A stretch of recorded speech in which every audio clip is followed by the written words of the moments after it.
Welcome to the No Limits podcast with your host, Willy. All right, we're back. No Limits with Willy. We have another special guest. Every guest is special to me. This is episode number 17 with Dave Manley of MMA Bobblehead. Welcome to the podcast, Dave. Thanks for having me, Willy. Awesome to be here. It's my pleasure, man. I'm a fan of your work. I have my two favorite right here. I plan on collecting all of them eventually. Nice. I got the two OGs that got me hooked into MMA.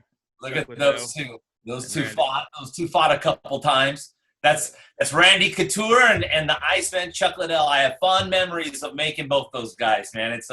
It seems like a long time ago that I did both those guys. Chuck was my second one that I released, and Randy was about a year and a half after that or so, and I think he was like number 7. Yeah, I love those. Yeah, the craftsmanship on this is incredible, man. The pictures don't do it justice. You have to see them in person. You have to order your own and look at them and admire them.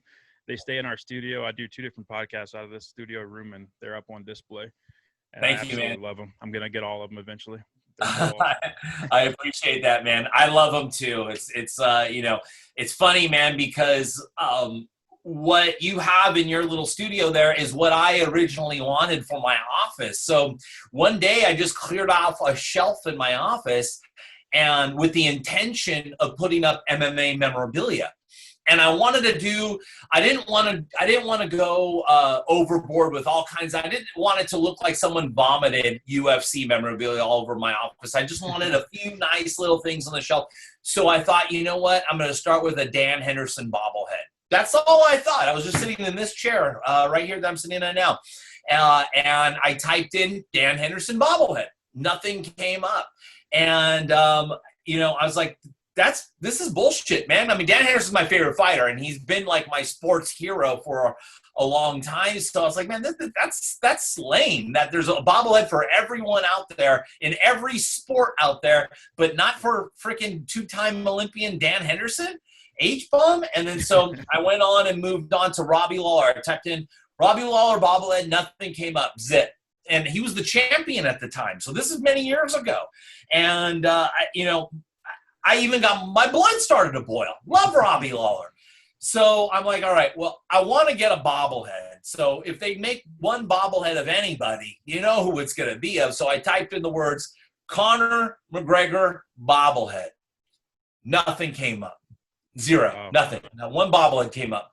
And that's when I leaned back in my chair and my blood anger went from boiling to like I got hit by a lightning bolt of inspiration thinking, can I do this? I have an art history, family full of artists. I have a business. I'm in business for a living, so I'm kind of business minded.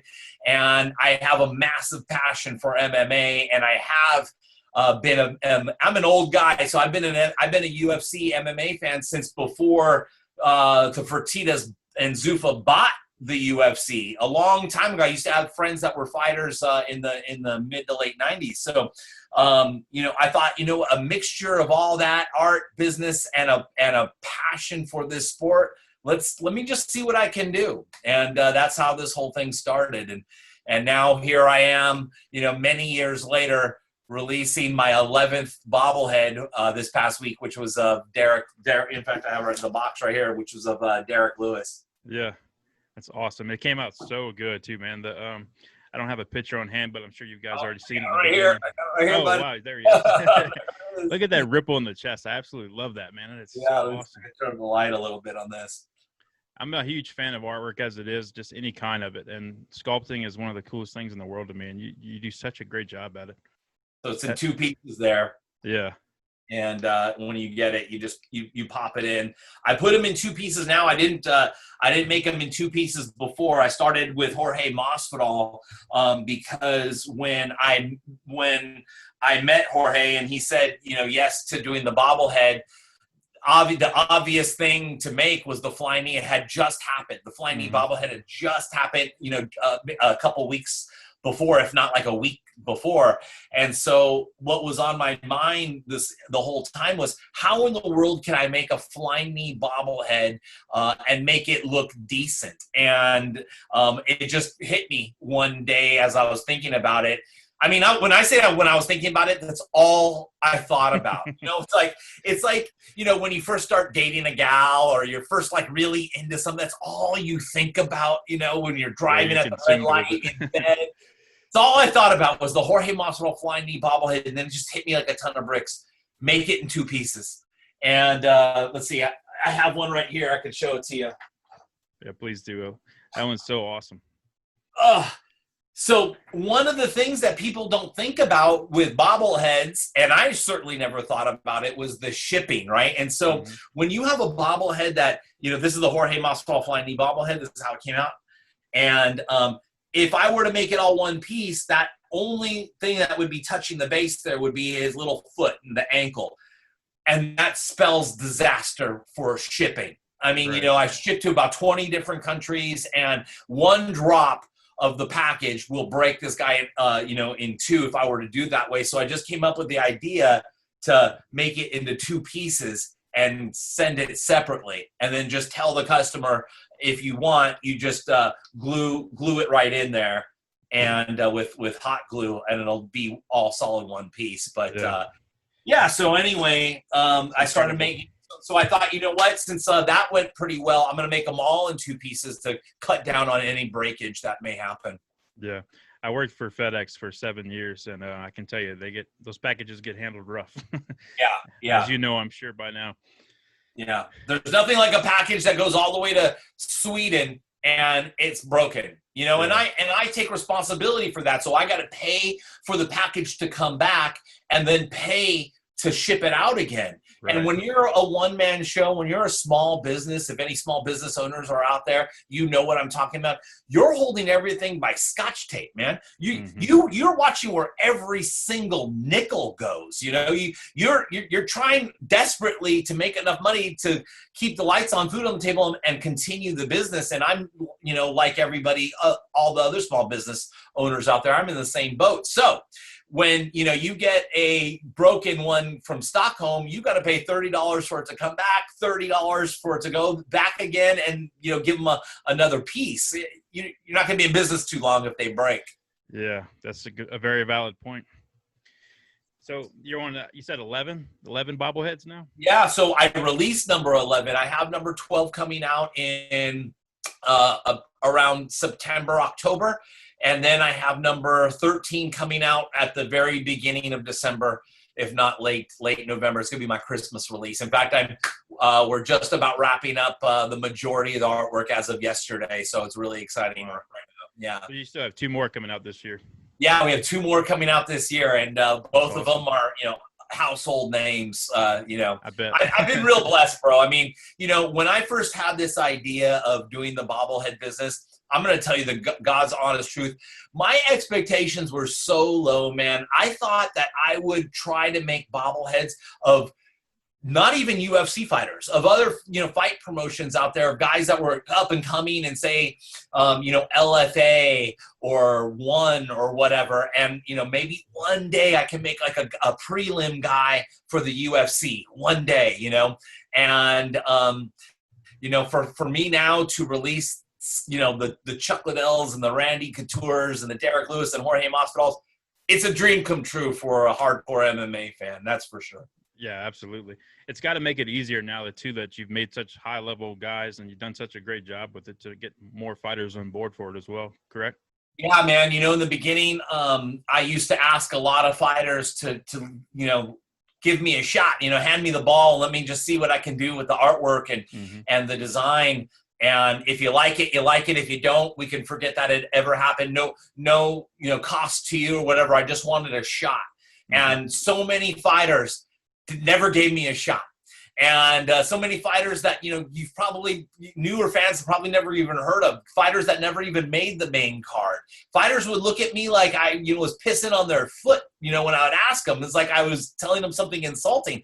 So now that I'm making, Masvidal and Derek Lewis and, Miesha Tate and all these people that are just household names for any MMA fan, it makes it a lot easier to get in touch with, fighters that I would surely love to make, and they actually pick up the phone or get back to me. Yeah. But the old school mindset of like a bobblehead might come off as an offensive thing if they don't realize it. But you're making freaking artwork, man. This is incredible. It's calling it a bobblehead is underselling it, and it's little statues with heads that shake. Yeah. I would be flattered if somebody came to me asking if they could make a bobblehead like this. That'd be incredible.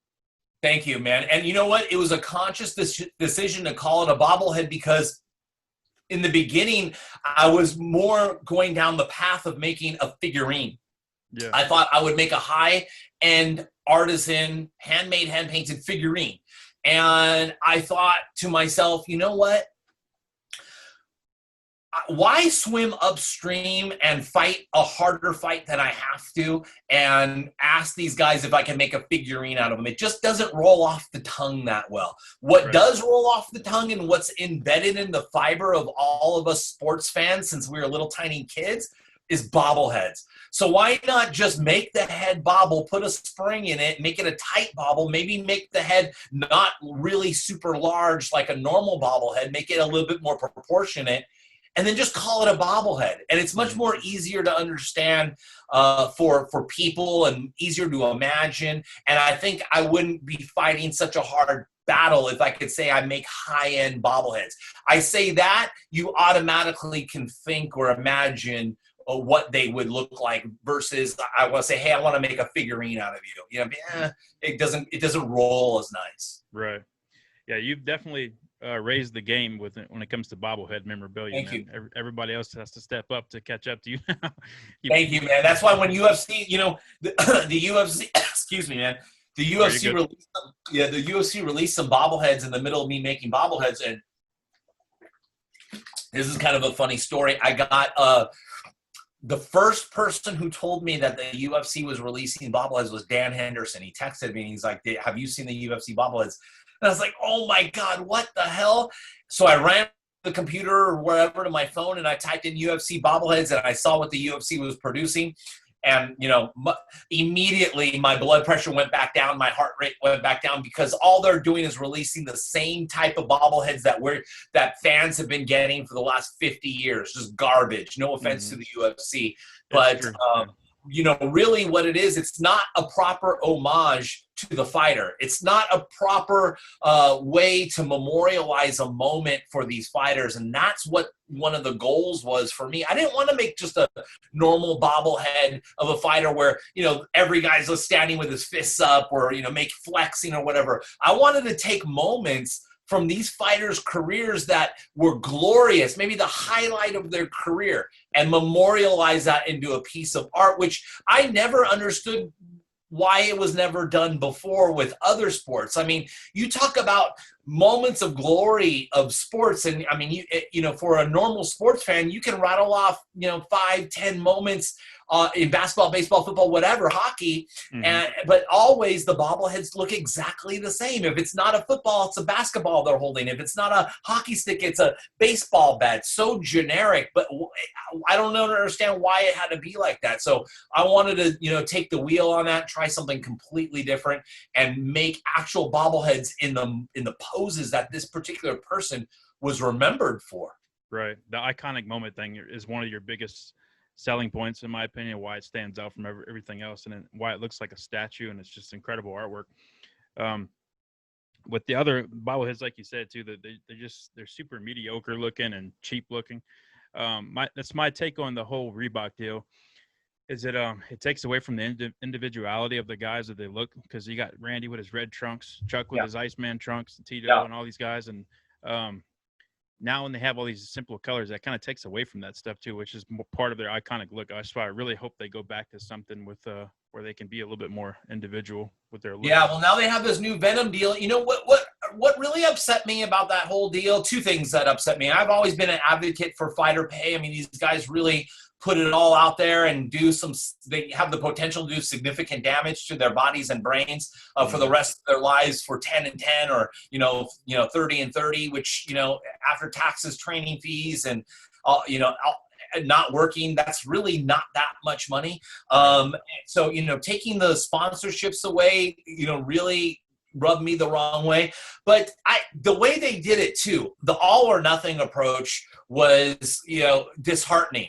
If you're going to take sponsorships away, then maybe do it in a systematic type of fashion. Maybe let them have their 3 key sponsors for the next 3 fights and then 2 sponsors after that. And then ultimately you get to keep sponsor whoever it is, and it's 1 patch on the shorts and 1 banner or whatever. But I hear you, man. I mean, these fighters, it's tough. It's tough to express their originality and stand out. Yeah, make themselves more marketable. Right. How sweet would it be if we could have Derek Lewis wearing an MMA bobblehead patch on his trunks coming up in this fight? I mean, wouldn't that be incredible? I've always thought about that. Like, if I did this back in the time where they were to allow sponsors, I always wondered, and I still wonder, like, what would it cost to have the big boys head logo on their butt or on the banner? Wouldn't that be so cool? I mean, it would be like a dream come true. That would be. Did you come up with that big boy logo yourself too?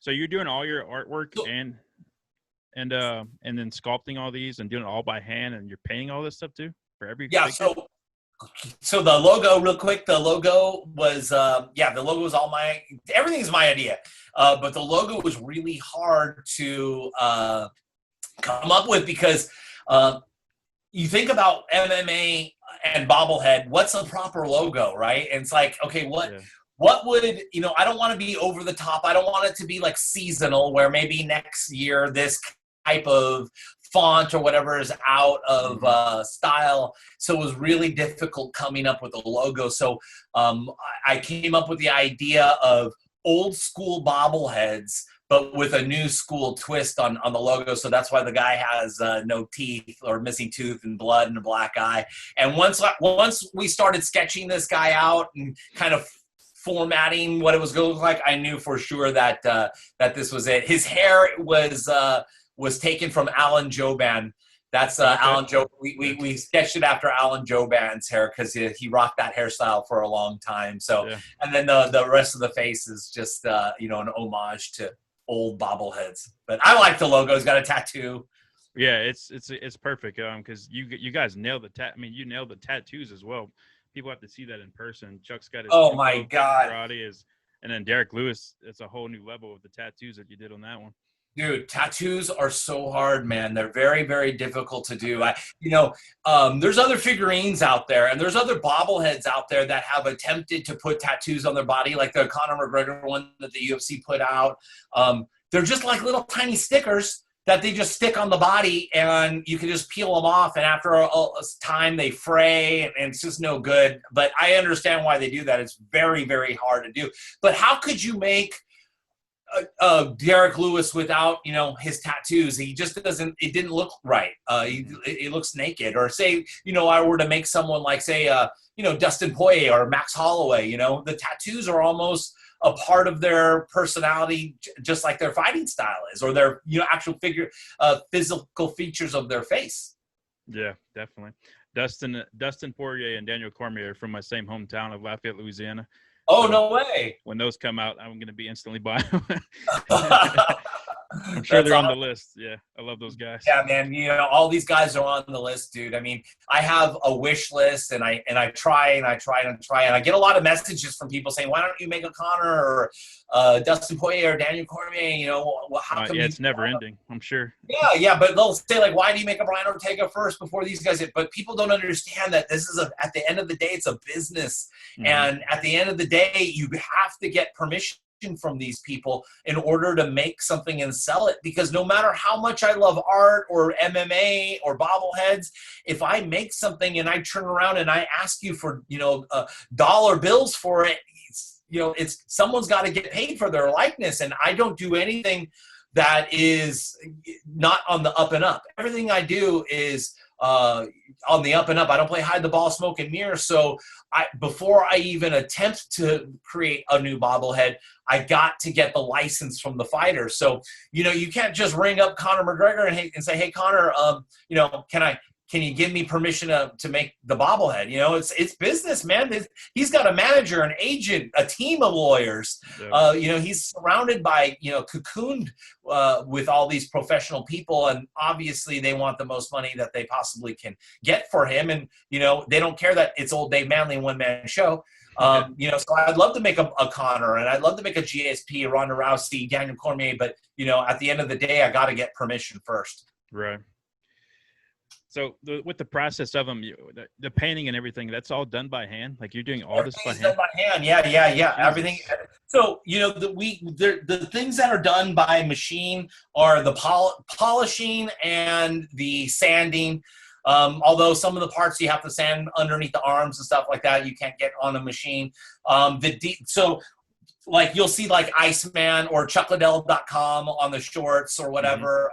You know, we have to make a decal of that. You know, obviously that's not done by hand, and we press it on and put a little coat over it. But it's really fun. I mean, it's awesome. Like for the Derek Lewis, I'll hold it back up.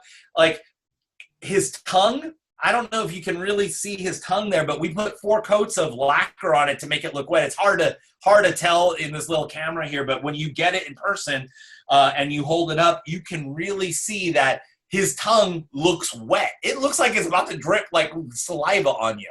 And so, you know, we can get like creative like that. So, you know, it's been a lot of fun, man. And I can't wait to continue and keep making more. I'm starting to make some bobbleheads outside of MMA now, which is really awesome and fun. And other, you know, entities are starting to see what I can do in the MMA world. And I'm getting contacted by, you know, some major motion picture studios for some characters coming out, and some rock band stuff. And I'm doing something for a really well-known DJ right now. So it's getting to be really fun. Yeah, I bet. That's awesome, man. It's only going to go uphill, man. You have an incredible talent. The only UFC event I've ever actually gone to was in New Orleans, in my home area, and it was Dan Henderson versus Tim Boach, Dustin Poirier, and Yancy Medeiros. And Derek Lewis was on that fight card as well. That's when he fought Sean Jordan. With that, wow. That's crazy a great part. sweet chin music kick that he caught him with. Yeah. That was so bizarre. Yeah. It's always awesome to see Derek Lewis do like a high kick or switch kick. Yeah. He's an incredible fighter, and it's super fun to watch. And anybody, Joe Rogan always talks about his Instagram. You have to go follow Derek Lewis on Instagram. It's the funniest Instagram there is. When I released you know, I'm a huge fan of Derek Lewis's Instagram as well. So when I released the Derek Lewis bobblehead, I texted Derek, hey, just announced it or whatever. And a few minutes later, there I am on his Instagram, and there he's posting it, posting photos of it is on his Instagram. I mean, dude, it doesn't get more surreal than that. You know, when you're such a fan of somebody or something, and all of a sudden, you know, you're texting that somebody, and now you're on that something that you're a fan of. Dude, it's wild, man. It's such a wild feeling, because at the end of the day, man, I'm just a hardcore fan, just like you and everyone else listening to the show. I just love MMA so much. It's just such a huge passion of mine, and it has been for, you know, 20 plus years. I just feel so blessed that, I get to be part of Derek Lewis's iconic Instagram page, which is awesome.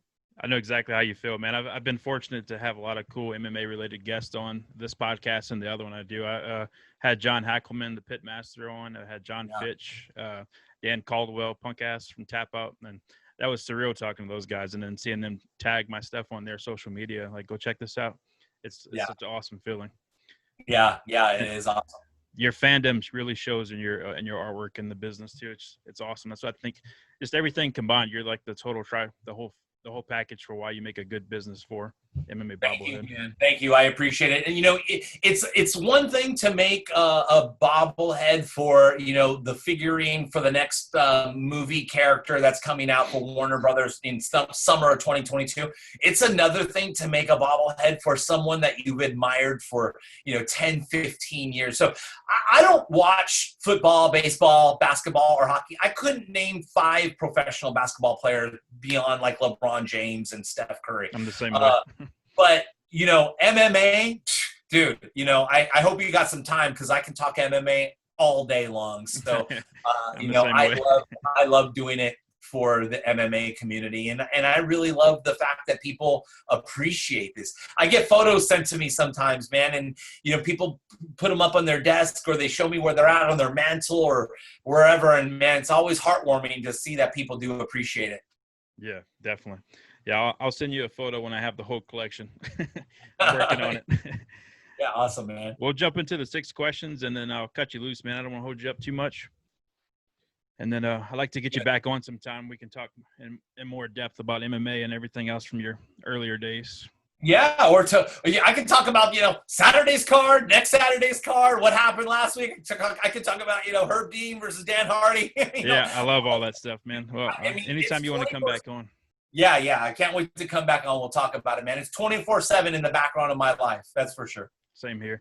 Let's do a couple quick fight predictions. Put you on the spot.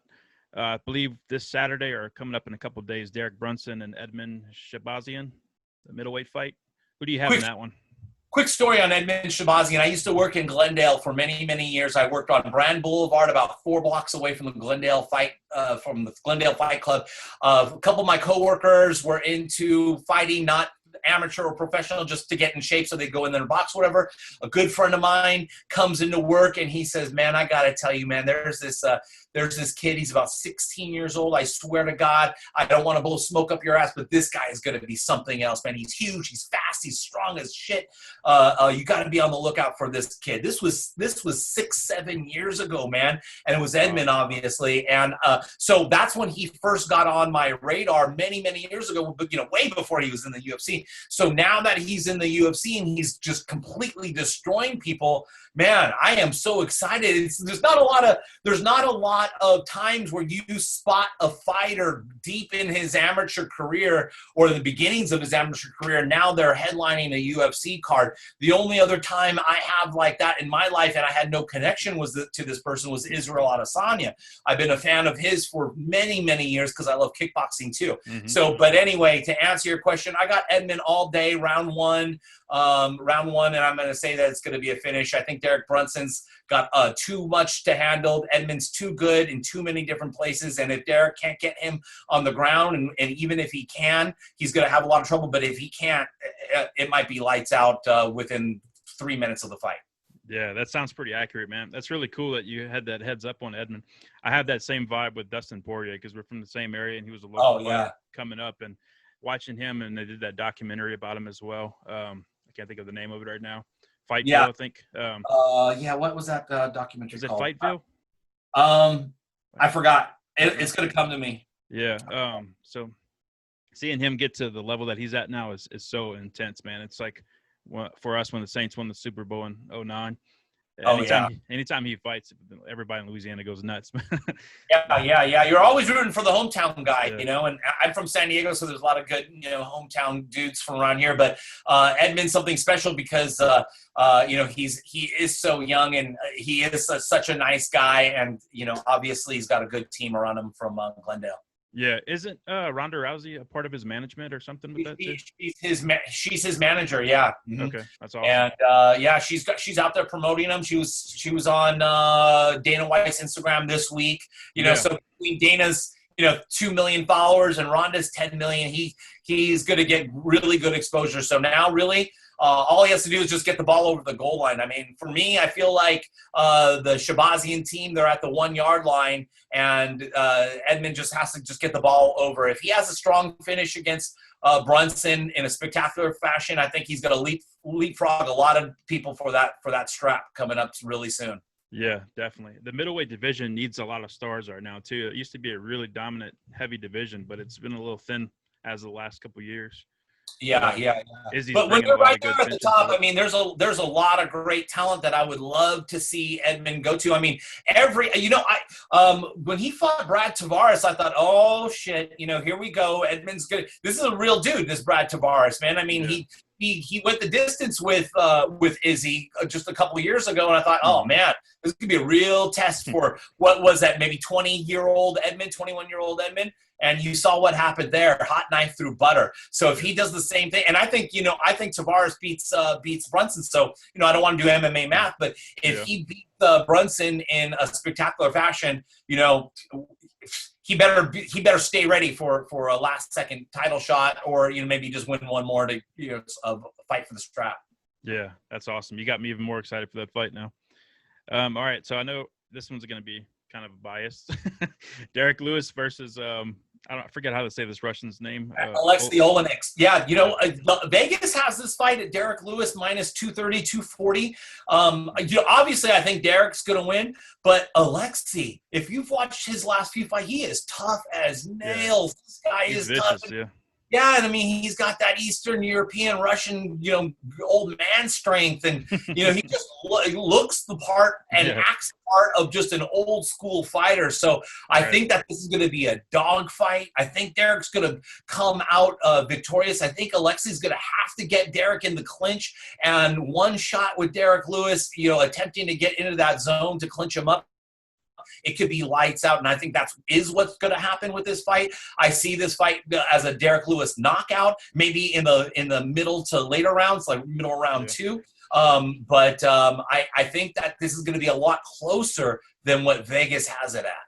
Yeah, I have the same prediction for that, about mid-level stoppage by Derek Lewis. And then for Edmund, I'll take Edmund in the second round for the TKO finish.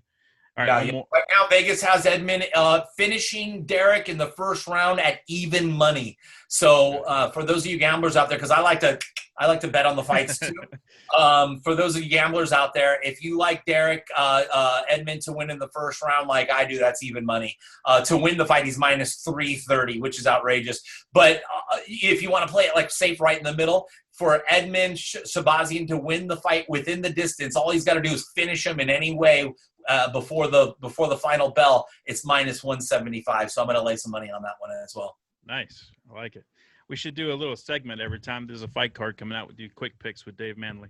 I don't do, hey, listen, I'm not bad. I'm not bad. First of all, I'm a degenerate, so I love to gamble. Second of all, I don't tell you, I'm not armchair quarterback and tell you that I had this guy, I had that guy, and I had that guy. I put my plays out there for everyone to see before the fights. And if you go on my Instagram, by the way, which is MMA Bobblehead, if you go on my Instagram the day before the fight with Fabricio, I said my bet of the day is Fabricio Verdum. I see this guy winning, and so I talk about the whys, and I got a lot of heat for it before the fight started. A lot of crickets after. Yeah, I'm the same way. I post all my card predictions before the event, but I'm usually wrong. So we make a good contrast. Well, last event coming up. Daniel Cormier versus Stipe Miocic in the rubber match.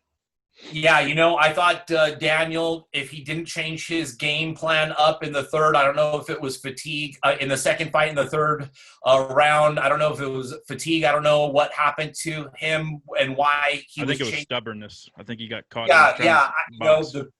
His trainers and coaches were yelling and screaming. I was at that fight. I was very close to the cage. There, I was like right there in the fighter section, 2 rows behind the fighter section, so I can hear the coaches yelling and screaming at him. If he listened to them or didn't get stubborn, like you said, I think there is no trilogy. So Stipe is Stipe. What he's bringing to the table. I think Daniel has more arrows in his quiver, and I think if Daniel sticks to the game plan, toughens up that belly a little bit, works on the cardio just a little bit more, I see Daniel coming out the winner of the trilogy. Yeah, I like that. I'm with you on it. Stipe's a great guy, and I wish him well, but DC's my home guy. I have to go for DC. I think DC's going to stick to the wrestling all the way on this one. I just don't see too many paths of victory for Stipe unless he does almost the exact same thing, which – that ain't going to happen. Right. Daniel will not let that happen. And so if that doesn't happen, if he doesn't get those hardcore body shots and take Daniel into deep, deep water and getting him super fatigued with body shots, how else is he going to win? I don't see him knocking him out unless he gets a straight flush shot. But I do see Daniel just grinding the hell out of Stipe. So we'll see. I'm excited for that. Bringing that AKA wrestling.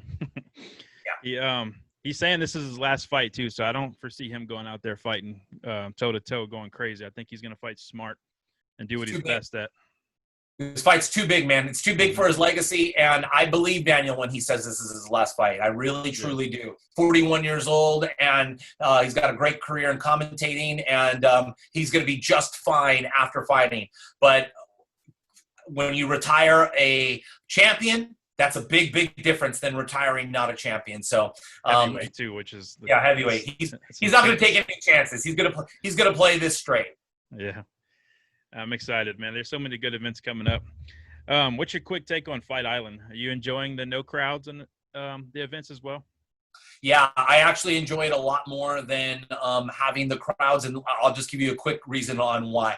If you ask me, Dave, crowd or no crowd, I'm going to say crowd all day long. But we're in such a unique time, man, that we only get this no crowd just for now. It will never happen again, right? So why not enjoy it? Why not enjoy hearing some of the instructions? Why not enjoy hearing some of the thuds and the grunts and the drooling and all the noises that the fighters make, the shit talking, because we're never going to be able to get to enjoy that again unless they mic these guys up. But it's so surreal to not have the crowd there that it makes it super duper interesting on so many more different levels. I wish that some of these guys didn't retire with no crowd, namely, Daniel coming up, and Triple C retired with no crowd, and a couple other guys, the Little Nog just retired with no crowd. I would like to see, a little bit of enthusiasm and appreciation from the crowd from these legends, but, it is what it is, and we got to play the hand that's dealt. Yeah, I didn't think about that at all, about the guys going out and retiring with no crowd. That is a big deal.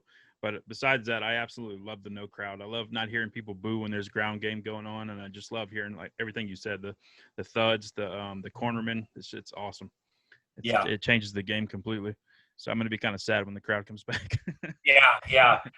And what's kind of cool is Fight Island had like a little hybrid. It had like some of the fights there was, maybe 20, 30 guys watching the fight, including the corners or whoever, and they made enough noise. It was cool. It was okay. But, I'm a fan of no crowd until obviously, they bring them back. Right. Yeah, those iconic. There's nothing like going to a fight live, my man. I mean, you've seen it, and for those of you guys who've never been to a live event, especially if it's a barn burner fight, I mean, I try to explain it like this to my friends who don't watch UFC or MMA but are fans of other sports, like namely hockey or baseball. Mm-hmm. Like when there's a baseball brawl or a hockey fight, a hockey match breaks out into a fist fight, that's the most exciting time, man. That's when everyone's like, yeah. They can really get into it. And that's the way it's like when you're there the whole time at a live event. Yeah, absolutely. If there's a fighter that you care about and you hear them come out, there's nothing that's like that. It is so exciting. Like when Dustin came out, Dan Henderson came out. I'm a huge Dan Henderson fan as you. Yeah. It was surreal, man. I was so honored to be there to see that. That was such an awesome thing. And the energy in the stadium is so awesome. Yeah, totally. Yeah, I'm an MMA nerd for sure, man. Good. All right, let's jump into the 6 questions. Number 1 is, what movie can you watch over and over without getting tired of? I'm going to go with a couple classics. I'll give you a drama and a comedy. My drama is Godfather Part 2, Al Pacino, Robert De Niro, Marlon Brando. You can't go wrong. And I'll go with a comedy. This is going to date me, but Fast Times at Ridgemont High. I mean, that is hilarious. Classic for old guys like me. Yeah, those are both great movies. The Godfather 2 is definitely by far my favorite of the 3. I love the flashback when De Niro's the young blank Don Corleone. Is that his name? Yeah. Vito Corleone. Don Corleone, if you show him respect. But yeah, Vito Corleone. He comes over from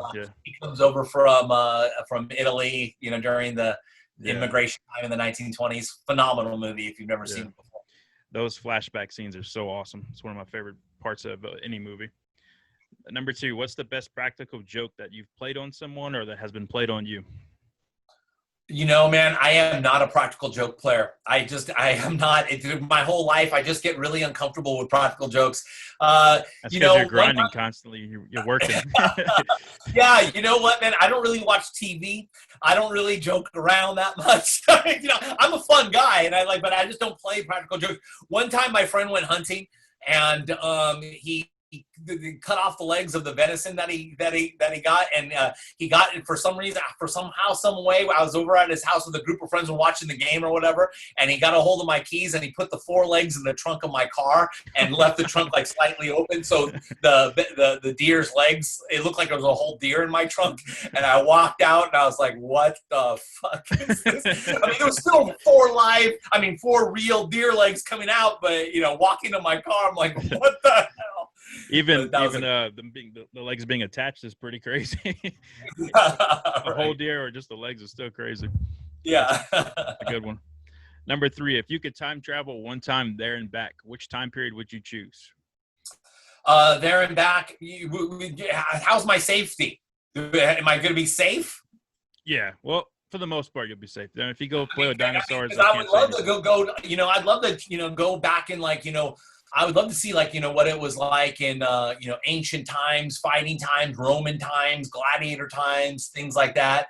But I don't want to look at anyone sideways and take a freaking gauntlet, a hammer, a ball and chain upside my head or whatever. But if safety was an issue and you can't guarantee my safety back, then I'd go back to peace and love and in the 1960s, go watch the Rolling Stones and the Beatles and Led Zeppelin play for some of the first times.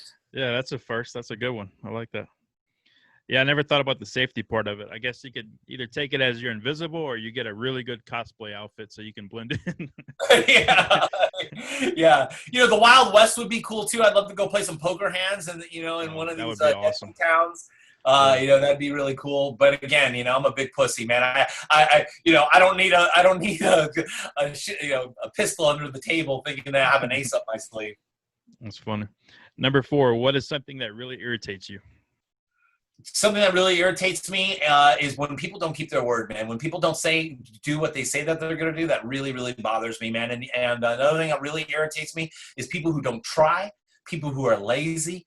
That really, really bothers me. Waste of life and waste of potential. I sound like my fucking dad, don't I? But you know what? It's true, man. I see so many people out there that have so much potential and they just don't do anything with it. And when they try and they get knocked down, there's no resilience. There's no get up from these people. And I can't stand that, man. I'm always head scratching on how people stay down when they get knocked down for the first time, Mm-hmm. I'm not trying to be here standing on my high horse like I've made it or anything like that. But, I'm a trier. I'm a doer. And you're doing the damn thing, man. So you can't say that.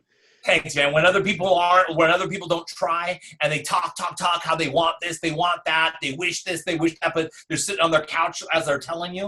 Mm-hmm. I don't get that. That's my biggest pet peeve in life. Yeah, that's well said, man. People need to get out there and make it happen. It's all up to you. Number 5, what is an item in your home that is special to you for sentimental reasons? Well, man, I don't want to bring it down. I'll try to. It's real talk, man. Yeah. Well, obviously, I've had death in my life, and I have sentimental things with death. But I'll keep this on the MMA tip. I have a lot of really cool memorabilia that the fighters have given me since I started the company that are like one of a kind. Awesome. I have one of Cowboy Cerrone's hats. I have a pad that he practiced with before one of his last fights. Dan Henderson put a glove on one time. We were having drinks, and I don't know, he went off somewhere and put a glove, UFC glove on his fist, and then came over and socked me in the jaw like lightly. And then he goes, now you can say you've experienced the H-bomb. And he took the glove off, signed it for me, and gave it to me. That's so awesome, man. Wow. Yeah, that's really cool. So that's my office. So those are some proud memorabilia pieces. All right, cool. Well, in the next episode, we'll go into the sadder, darker stuff.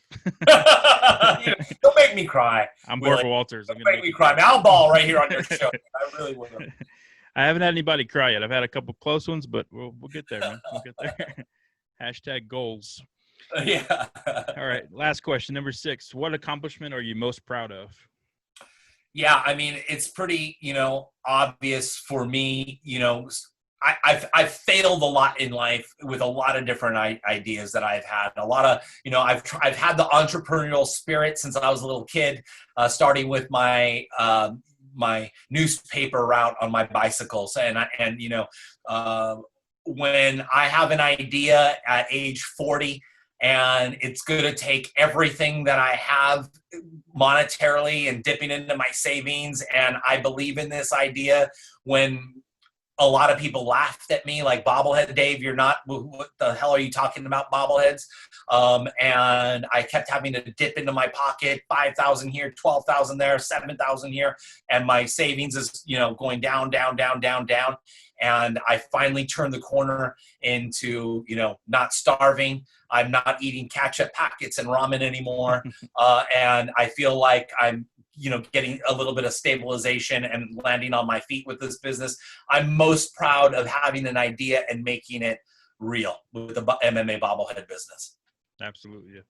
And you're doing that, man. It's so awesome. I love it. I'm a fan of your artwork with this stuff, and I'm a fan of you as a whole, just as a business guy and what you're doing. It's so inspiring, and I love seeing each time you have a new one coming out, all the hype that comes around it, all your loyal fans. Everybody's itching to know which one it is too. It's really cool to see. It's awesome, man. Yeah. Awesome. With that note, can I get one tiny little clue of what your next bobblehead's going to be for the listeners?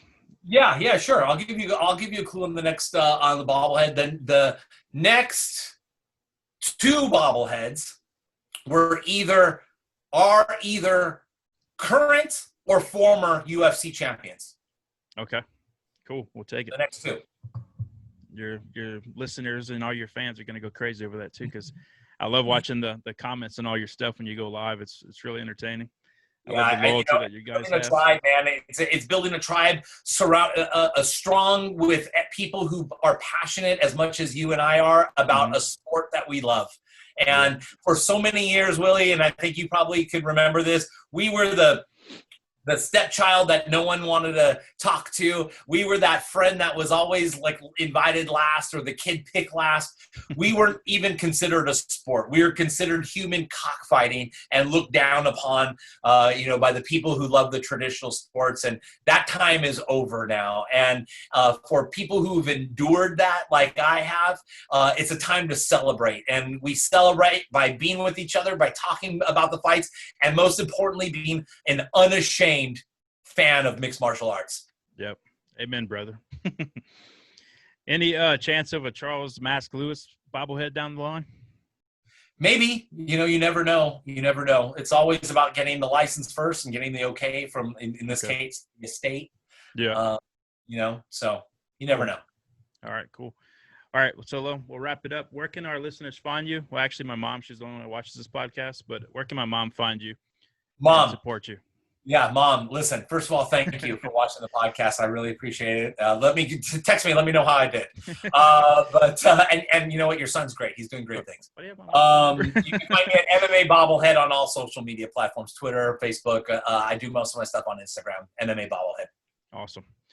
Cool, man. I appreciate it so much, Dave. I'm looking forward to doing it again with you. I'm looking forward to seeing which are the next two that come out, and I'm going to start collecting the other ones before the other ones come out as well. So, thanks, man. I appreciate you having me on the show.